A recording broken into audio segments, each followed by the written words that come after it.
on that. Okay, so it is, as promised, we are going to go into some team time, but I want to talk a little bit about that before we do, because we're going to go through a bit of a process here. Let me share my screen. There we go. Okay, so can everybody see that? All right, so we're going to talk about how to implement growing young in your context. And just a sec, let me make sure. Okay, now you should be able to see that. So at the center of the growing young wheel is context. Context is everything. Growing young is not a program or curriculum. It's a set of shared commitments, and how we apply them strategically depends entirely upon your real church, real people in your real neighborhood. So today we're going to help you jumpstart your journey of integrating the core commitments into your congregation. So in a sense, all theology is practical, but it's easier for scholars and practitioners, that is, thinkers and doers, to become separated. And practical theology tries to bridge the two. This is FYI's job. This is where we live. We don't want to confuse you by throwing the practical theology process on top of the growing young wheel. So let me talk a little bit about how they relate. Practical theology, it's like a map for the journey. At a certain point in your journey, you need to consider where you are starting from and where you are going. Practical theology is about understanding where you really are starting from and where God is leading you.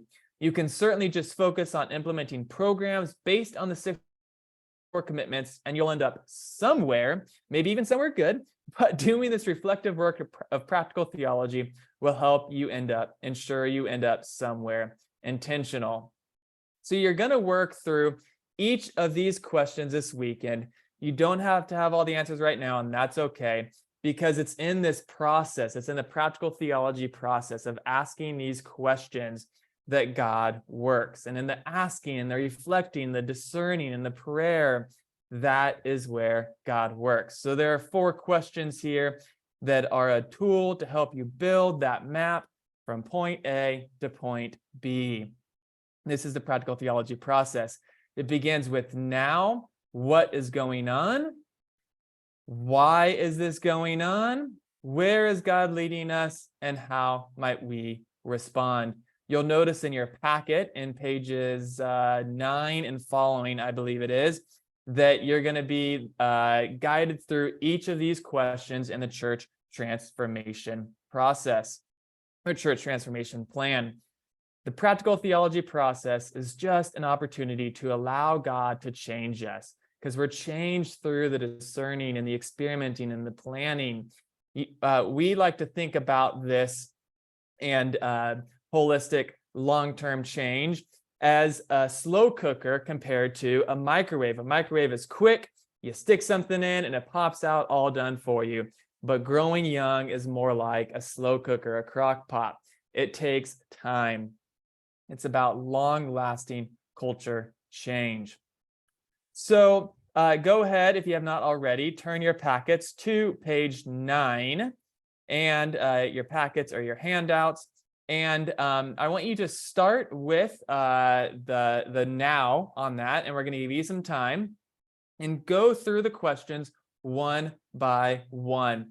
Take your time with these. If you need to spend more time on some rather than others, that is completely fine. This is all about you. This is all about your team discerning together.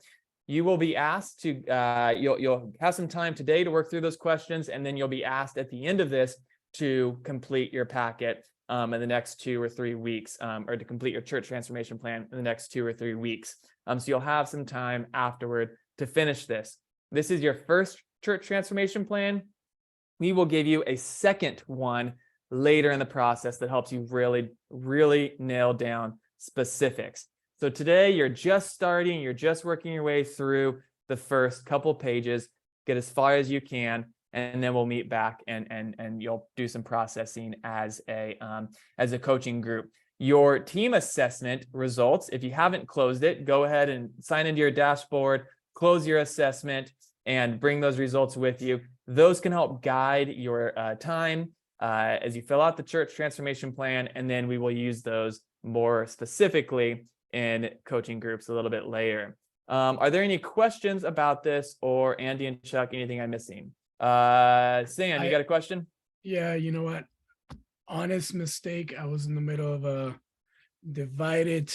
I was divided here, and I wasn't fully listening to all the instructions. So I wouldn't mind a quick refresh on that. I'm just being honest. But also, I did try to get the results for my team assessment, and because not everybody finished it, I'm not seeing a way for me to look at to view them, like view individual assessment or view the results. So I invited more people than I should have, and as a result, not everybody has done it. Yeah. So the instructions are we're working through a church transformation plan, and it starts on page 9, I believe. It's right after Scott's session. Yes, page 9. So those are the instructions, and just start working through that.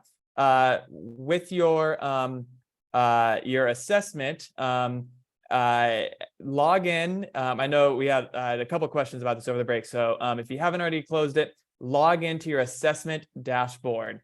So you need to go to fullyouthinstitute.org. Let me put that in, and log in to your assessment dashboard in the top right, and then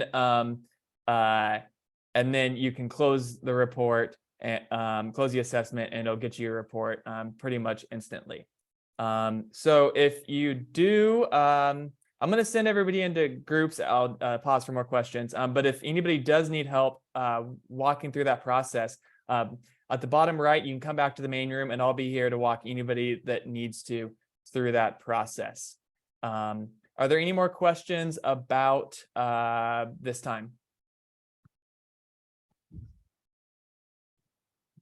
All right, coaches will be popping in. It can be